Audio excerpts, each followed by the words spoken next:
deliberately outstaying my welcome on the beach. Today I was looking for a spot to chill out on the beach and read my book. The heat was real intense, so it wasn't possible to be sat in full sun, and shade was very hard to come by. Eventually I came across 3, maybe 4 trees evenly spaced out, 2 of which had deck chairs placed under. Now, immediately I knew these chairs had been placed there by the nearby resort, and so I made the decision not to sit in them, but seeing as they were not on private land, but on the public beach, I laid my towel down and sat beside them. An hour or so passed. I had been swimming, reading, and minding my own business when I knocked my bag over into the sand. At this point, I put my bag up on one of the chairs, seeing as in all this time I had remained undisturbed. Sure enough, minutes later, an old man, probably late 60s, comes over grumbling to himself and stares at me angrily pointing to the deck chair. I removed my belongings and found myself apologizing, begrudgingly, given the manner in which I'd been consulted. The man continues to grumble and groan indistinctly as he moves the chair around, and I try to read my book. Just then his wife, I assume, joins him, and they both begin berating me in thick German and Austrian accents as to how I had the whole beach to choose from and decide to sit here. Now, if I'd been asked respectfully, I would have just moved and gone about my day, but given the manner in which I was spoken to, I decided I'd stand my ground. Calmly, I told them they could also choose to sit anywhere along the beach, at which they grew even more animated. I told them I was doing no harm sat on a public beach, at which point the man started to shout at me, "You're crazy! You're crazy! You put your luggage on my chair!" I calmly said I'd been here for an hour,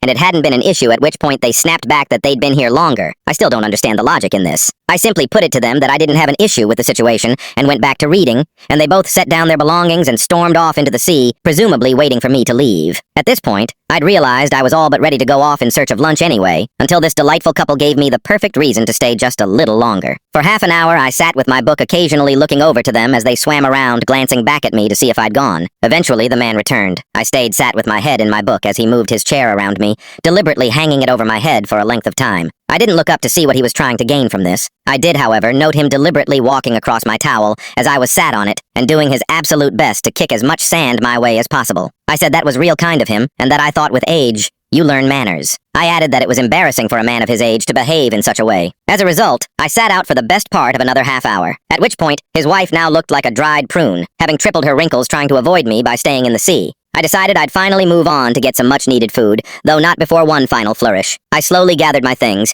making sure I wasn't about to leave anything behind, and with one great swoop, maybe a couple of extras for good measure, flicked all of the sand off of my towel straight over this great blubbering buffoon. He instantly grew red with rage. I pointed out to him that it was just the same sand he'd kicked at me. Sitting upright in his chair, he hastily grabbed a handful of sand and threw it toward me, though he hadn't accounted for the fact that I'd taken time to note the direction of the wind. Quite beautifully, it all blew back in his face. I told him to have a nice day before strolling off down the beach and waving to his wife still shriveling in the water as I hear shouts of, "Idiot! Idiot!" in the distance. Honestly, made my day.